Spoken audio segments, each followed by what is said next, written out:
Bienvenue sur cette nouvelle vidéo. Donc aujourd'hui c'est la vidéo test du MacBook Pro 13 pouces 2019. Donc je l'ai reçu il y a même pas une semaine. J'ai fait le unboxing que vous pourrez retrouver dans la description.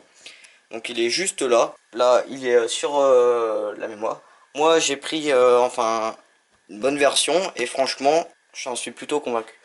Il y en a beaucoup par là, c'est la version avec la touch bar du coup, parce que en la version 2019, enfin 2018, 2019 et 2020 ont obligatoirement la touch bar. Donc franchement, il y en a plein qui disent que c'est pas bien et tout ça. Si ils veulent que ça soit bien, ils peuvent prendre la version de base. Donc en fait, ça fait exactement les touches de clavier.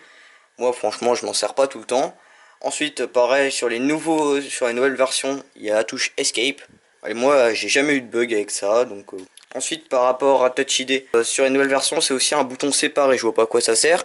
Il est séparé par une toute fine bande, mais ça se voit pas vraiment à l'œil. Et puis, c'est un bouton d'empreinte digitale qu'on peut appuyer pour éteindre de force Mac, pour l'allumer, enfin voilà, pour les mesures nécessaires. Il a des Thunderbolt 3, donc il fonctionne très bien.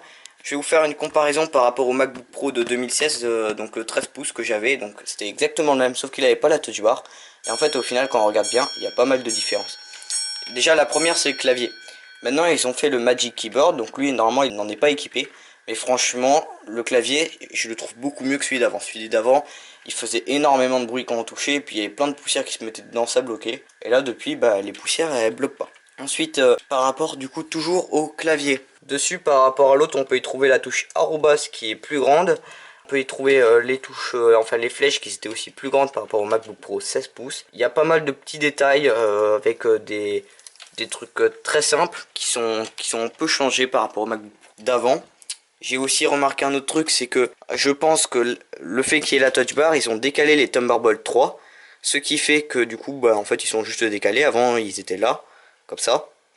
Maintenant ils sont là. Sinon au niveau de l'audio on a un meilleur son que sur le MacBook Pro 2016. Donc sinon c'est pas mal. J'ai l'impression qu'il est aussi un tout petit peu plus fin. Après c'est juste une impression.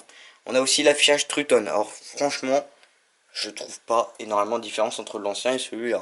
Je trouve vraiment pas la différence. Surtout qu'il est pas très bien mis parce que l'affichage True Tone des fois il fait ultra sombre et lui il reste en ultra élevé. Donc je trouve pas ça génial. Moi pour ma part j'utilise aussi un deuxième écran dessus avec un hub. Je ferai une vidéo sur les hubs dans pas très longtemps parce que j'en ai un tas et il y en a un tas qui fonctionne pas aussi. Sinon au niveau du Bluetooth on a du Bluetooth 5.0 ce qui est plutôt pas mal et on a aussi du Wi-Fi 6 donc c'est encore mieux. Mais sinon c'est vrai que c'est un Mac qui fonctionne vraiment bien. Il est léger, il est compact. Donc franchement quand vous voulez partir en voyage tout loin ça fonctionne très bien. La caméra qu'on a dessus fonctionne très bien. Les micros ils fonctionnent extrêmement bien aussi. Si, il y a aussi un autre point de détail que j'ai remarqué. C'est dans le pad quand vous utilisez par exemple Keynote. Par exemple vous créez une zone de texte, vous mettez nom, voilà. Ça m'en fait une.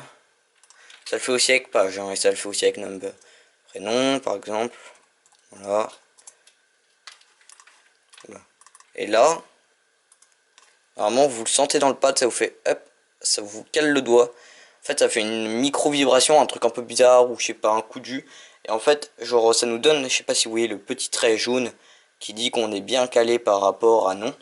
Et en fait quand vous avez plein de texte, ça vous le fait super souvent.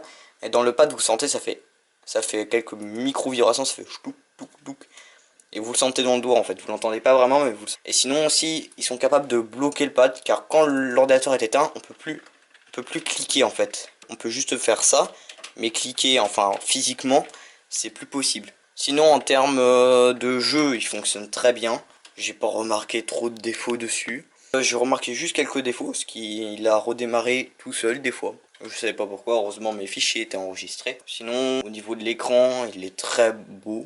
On a une belle dalle. Puis franchement, quand vous passez d'un 16 pouces à un 13 pouces, vous allez vite vous y habituer. C'est comme moi qui suis passé d'un téléphone qui faisait du 4,1 pouces à un 7,3 pouces. Ça paraît immense au début, mais maintenant ça me paraît normal.